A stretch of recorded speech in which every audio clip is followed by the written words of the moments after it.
Damian Quintero dans quelques instants. Donc l'adversaire numéro 1 de notre Français pour les prochains championnats d'Europe.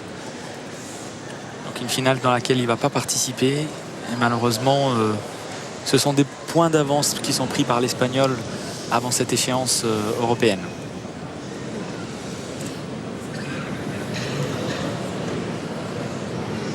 Donc le kata Chataniara qui nous présente.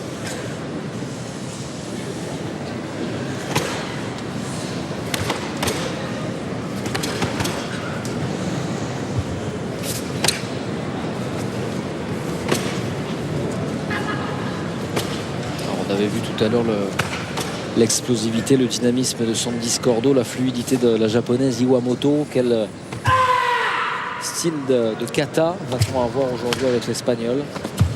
Alors on a un style qui, bien sûr, donc c'est un style Shitoryu, mais qui se rapproche un petit peu du style Shotokan. Donc c'est un style très européanisé, on va dire, donc assez dynamique.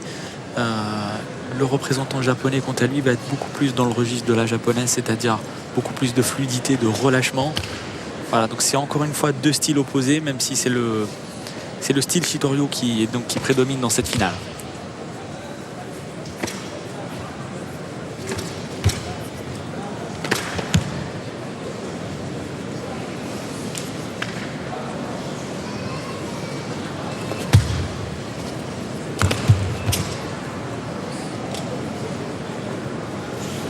Première difficulté du kata qui sera par le saut.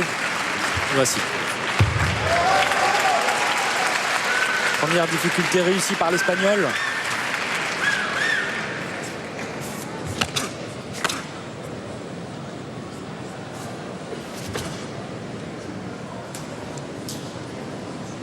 Champion d'Europe en titre, on vous le rappelle, Damian Quintero, l'Espagnol qui faisait partie de des favoris.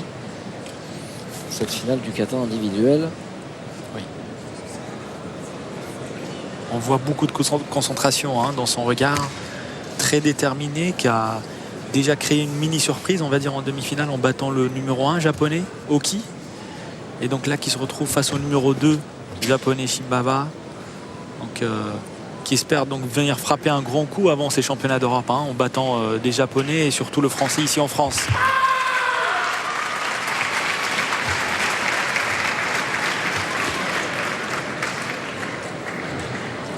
Alors on peut aussi se poser la question en kata, puisque les athlètes passent l'un après l'autre. Est-ce que c'est un avantage de commencer? Est-ce que c'est un avantage de finir, selon vous, Ayoub? Alors c'est une préférence, ça dépend des athlètes. J'ai envie de vous dire, bien sûr, qu'en finale il n'y a plus de premier ou deuxième, puisque les arbitres qui sont là, ce sont des arbitres mondiaux et ils gardent en tête vraiment les deux prestations. Donc je dirais que pour une finale, il vaut mieux passer en rouge que d'attendre vraiment la prestation de l'autre athlète. Maintenant, Sandy Scordo, elle nous disait tout à l'heure qu'elle préférait passer en deuxième. Elle préfère passer en deuxième parce qu'elle garde toujours la dernière impression chez les juges, qui est importante. Et je dirais qu'à un niveau égal, passer en bleu peut avantager le deuxième. Parce qu'encore une fois, c'est un jugement. C'est vrai. Et elle disait aussi qu'elle disposait de plus de temps pour penser, mener sa réflexion dans sa tête sur la prestation qu'elle allait donner. Aussi. Deuxième prestation avec donc le japonais Shimbaba, victorieux de Mindak en demi-finale. Oui. Donc c'est un nouveau japonais qui est présent pour la première fois à Paris. Donc on attendait beaucoup plus le numéro 1 Oki, qui a été sorti par l'espagnol Damian Quintero. Et là c'est le numéro 2 japonais qui est en finale et qui crée la surprise, qui est donc un karatéka beaucoup plus puissant. Et donc les arbitres vont se faire une idée, puisqu'ils vont juger sur le même kata, l'espagnol et le japonais.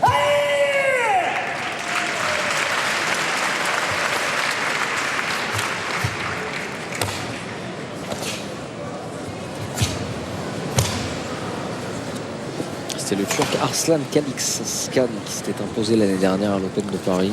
Oui, le Turc qui n'est pas présent dans cette édition cette année. Donc on voit beaucoup plus de dynamisme quand même du côté du japonais, beaucoup plus de présence, beaucoup plus fort dans ses appuis.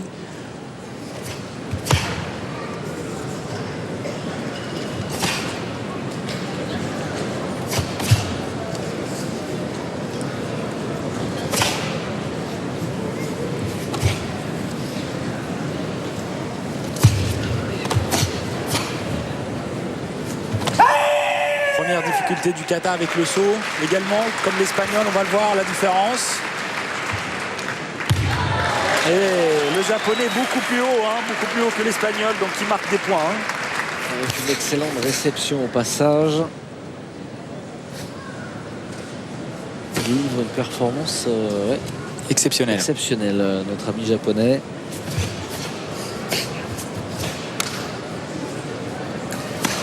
Donc Shimbaba qu'il faudra considérer, attendre beaucoup plus qu'avant, puisque c'est la première fois qu'on le voit ici à Paris.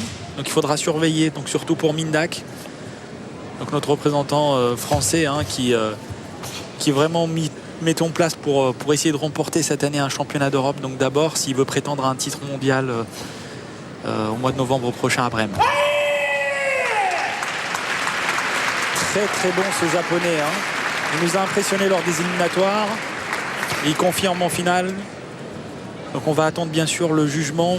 Mais je peux vous dire qu'il a marqué les esprits des juges. Clairement. Une vraie présence, une certaine sérénité qui se dégage à son âge, donc qui est jeune, qui a à peine 22 ou 23 ans. Ouais, donc, 22 ans. 22 ans. Le japonais. Voilà, on va attendre le résultat final. Donc ça sera une levée de drapeau. Effectivement. Rouge si ou c'est bleu. du bleu, si c'est du bleu, c'est pour le japonais. Exactement. Et ça devrait être du bleu. Et c'est du bleu. C'est que du bleu. 5-0. Victoire sans discussion possible. Une victoire assez Du logique, japonais. je dirais, du japonais qui a maîtrisé son sujet. L'espagnol aussi qui revient bien en forme après sa défaite sur Mindak au Sport Accord en Russie au mois d'octobre dernier. Il se prépare également pour ce championnat d'Europe qui sera déterminant pour l'un et pour l'autre. Je dirais beaucoup plus pour le Français qui n'a pas encore remporté de titre continental européen. Donc on attendra cette confrontation pour le mois de mai prochain.